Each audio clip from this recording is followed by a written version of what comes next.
Hi, my name's Alice and I'm your host. And I'm Julian West, the founder of the Brain Annex project and one of its contributors. This video is for people who already know what Brain Annex is and what it does, and want a quick intro to actually how to use it. If you're completely new to it, I recommend watching our 3-minute introductory video. This video is about basic usage, and it's geared to people who are computer savvy. There are other videos for people who want a simpler introduction.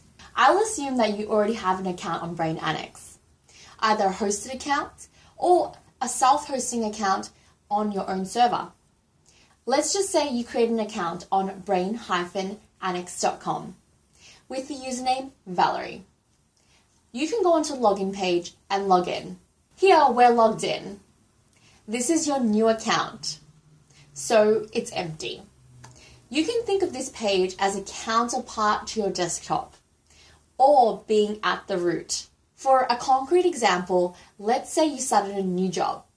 Congratulations! And you're in a situation of having notes for your new employment. And you want to be able to take notes easily, find them quickly, and have them at your fingertips anywhere with an internet connection. We can add multimedia items here, such as notes or images, by clicking the little plus signs. The pop-up window asks what type of item you want to add. Let's start with a note. Notes are formatted text, a very basic word processor with the most useful functions: bold, italics, bullet points, website links, etc. Voila, your first note. And then let's say you want to save a bookmark for some website. Same thing. Click on the plus sign and then select Create a Site Link Bookmark. Type in URL. In this example, I'm entering a handy website that you can use to check on your files for viruses. Once you enter the URL, it automatically fetches the website name. You can change it if you wish, and then you can add comments, ratings, or even other annotations. Okay, there you have it. If you click on it, it'll open on a separated tab. Next, let's say we have some images you want to store. As usual, click on the little plus icon. In the position on the page where you want the item to go, select Upload Images and drag and drop your images. Then click Done. And now the image is part of the content on this page. What if we want to add a document? Very similar. So in just a few seconds, we now have formatted text notes, bookmarks, images, and documents. There are several other item types you can use.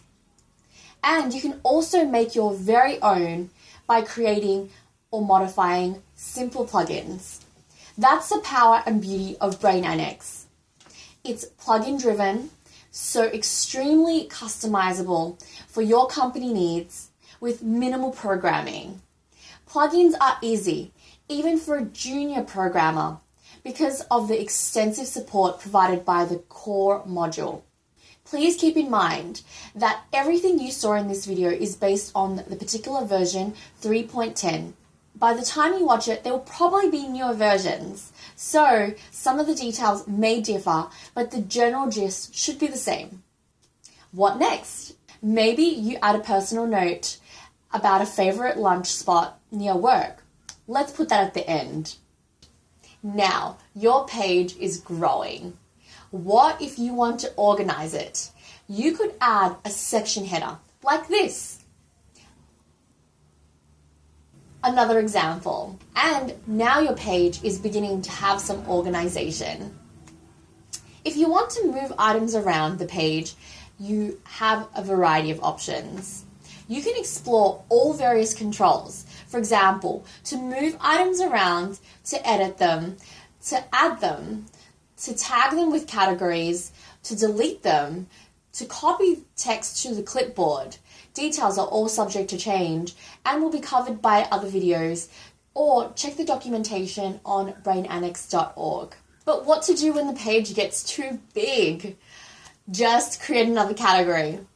Categories are the bread and butter of Brain Annex. You might think of categories as subfolders for now, but with more power, I'll explain later. We're now at the top category. Think of it as root or desktop. One way to add a subcategory is similar to adding new content items. Just click on the little pluses, it doesn't matter which one. For example, let's create a category called personal stuff. Go back to the home category. The top of the page shows subcategories, including the one we just created. What if we wanted to move items to that category? I'll show you one of several ways. We can use tags. Just like Gmail, tags are a way of labeling a content item with the categories it belongs to. This item is attached to homepage. And now let's attach it to personal stuff as well. Voila! It's attached to both categories. And it will show up in both pages. And now let's detach it from the home page. If we scroll up and go to the category personal stuff, the restaurant list shows there because it was tagged with that category. Later on, let's say you start a new job at a different company. So instead of keeping your work notes at the top level, you could create a new category in order to move everything aside for the old job. Let's call the old job Work at Company A and create a category for it. To move every item at once to the new category, you can use the bulk operation controls at the top of the page. Now, select the items of interest, and at the bottom of the page, it will show you some of the operations you can do. For example, delete in bulk, reposition them, or reclassify them. He will move all the selected items to the new category, Work at Company A. Now, go to that category and, for example, delete an old section header no longer needed. Notice at the top of the page, the breadcrumb navigation. The top level, by default, also called Home, is now blank because we've moved all items to other categories. Since we're using a category viewer, you can also think of categories as pages. Create a new category, Work at Company B, your new job. Let's say you're leaving your job at Company A, where you want to pass on your knowledge to others. A frequent issue with companies is loss of institutional knowledge when an employee moves on.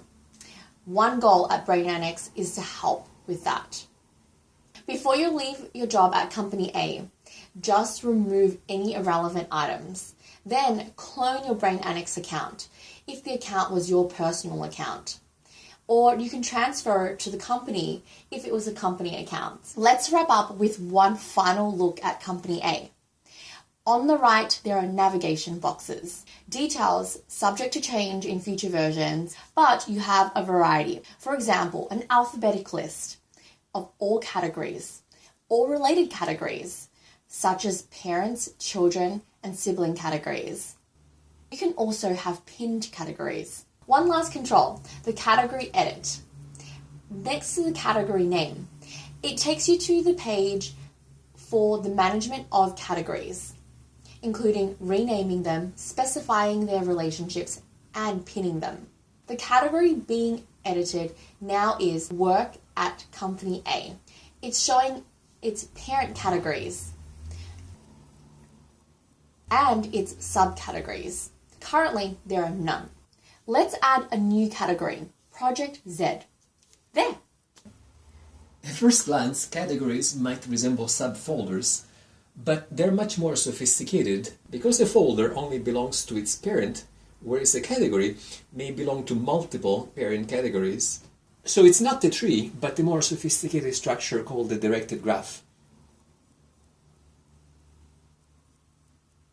On this page, you may set a See Also category or edit the category name or make the category a pinned one. Here, we can return to the category we've been editing. Let's look at the changes we've made. We changed the category name from Company A to AA. We added a See Also information, which is now linked to another category. And this page now shows up in pinned categories. At the very top, we have a menu to go to the top page. To show you the categories or subcategories, a search function, a help page, and various administrative operations such as changing your password or adding sub-users to your account. A sub-user may be used to hide some categories. For example, to only show work categories but not personal ones. One very last feature. Let's go to the image we added earlier. And let's say you want to annotate it. Click on the pencil icon and allow you to edit it with extra field. For example, a comment or a URL or any field of your choosing. There you have it. There are many more features in BrainAnnex. Please check out our other videos, as well as documentation on our page, BrainAnnex.org. Thank you for watching and please subscribe to our videos.